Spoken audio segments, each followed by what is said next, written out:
नमस्कार प्यारे भक्तजनों। और आप कैसे हैं? आशा करती हूँ आपकी नवरात्रि और दशहरा बहुत अच्छे से गए होंगे। आज हम जो कथा लेकर आए हैं वो है पापाकुंशा एकादशी व्रत। यह जो व्रत है, मतलब यह जो एकादशी व्रत है, यह आश्विन मास में शुक्ल पक्ष में आता है। और जैसा कि हम सब जानते हैं कि एकादशी का जो व्रत होता है सभी व्रतों में सबसे कठिन माना जाता है ना। इसलिए एकादशी के व्रत का बहुत महत्व होता है। तो जो हम पापकुंशा एकादशी की बात करने वाले हैं, इस जो एकादशी है इसका विशेष महत्व है, क्योंकि इसमें ऐसी मान्यता है कि जो पापकुंशा एकादशी का व्रत करने से यमलोक में यातनाएं नहीं सहनी पड़ती। मतलब जिन लोगों ने खूब पाप कर रखे हों, तो ये पापाकुंशा, जैसा कि नाम से ही पता चल रहा है, पाप का नाश करने वाली, तो उन लोगों को यमलोक में यातनाएं नहीं सहनी पड़ती। कहते हैं कि जीवन में किए गए सभी पापों से एक बार में ही मुक्ति पाने के लिए ये व्रत रखा जाता है।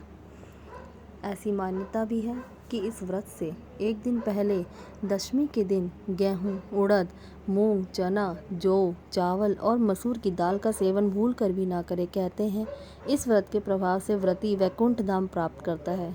इस एकादशी का व्रत रखने से और मनवांछित फल की प्राप्ति के लिए भगवान विष्णु के पद्म नाम स्वरूप की पूजा की जाती है। इस एकादशी के दिन दान करने से शुभ फलों की प्राप्ति होती है। पद्म पुराण के अनुसार जो व्यक्ति सुवर्ण, तिल, भूमि, गो, अन्न, जल, जूते और छाते का दान करता है उसकी अकाल मृत्यु नहीं होती है। अब हम चलते हैं पापाकुंशा एकादशी की कथा के लिए।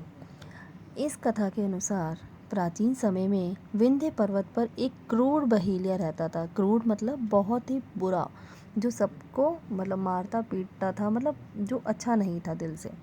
उसने अपनी सारी जिंदगी हिंसा, लूटपाट, मद्यपान और गलत संगति में व्यतीत कर दी।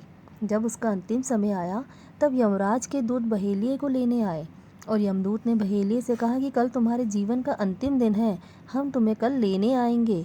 यह बात सुनकर बहेलिया बहुत भयभीत हो गया और महर्षि अंगिरा के आश्रम में पहुंचा और महर्षि अंगिरा के चरणों पर गिरकर प्रार्थना करने लगा कि महर्षि अंगिरा ने बहेलिये से प्रसन्न होकर कहा कि तुम अगले दिन ही आने वाली अश्विन शुक्ल एकादशी का विधि पूर्वक व्रत करना। बहेलिये ने महर्षि अंगिरा के बताए हुए विधान से विधि पूर्वक पापाकुंशा एकादशी का व्रत करा और इस व्रत पूजन के बल से भगवान की कृपा से वह विष्णु लोक को गया। जब यमराज के यमदूत ने इस चमत्कार को देखा तो वह बहेलिये को बिना लिए ही यमलोक वापस लौट आ गए। तो इस व्रत का इतना प्रभाव था कि जिस इंसान ने पूरी ज़िंदगी हिंसा की, लूटपाट की, मदपान किया, गलत संगति में रहा, मतलब भगवान ने उसके सारे पाप एक ही व्रत से हटा दिए। मतलब उसके जीवन से वो सारे जो कष्ट उसे भोगने थे वो ख़त्म कर दिए और वो विष्णु लोक चला गया। बोलो ओम नमो भगवते वासुदेवाय नमः।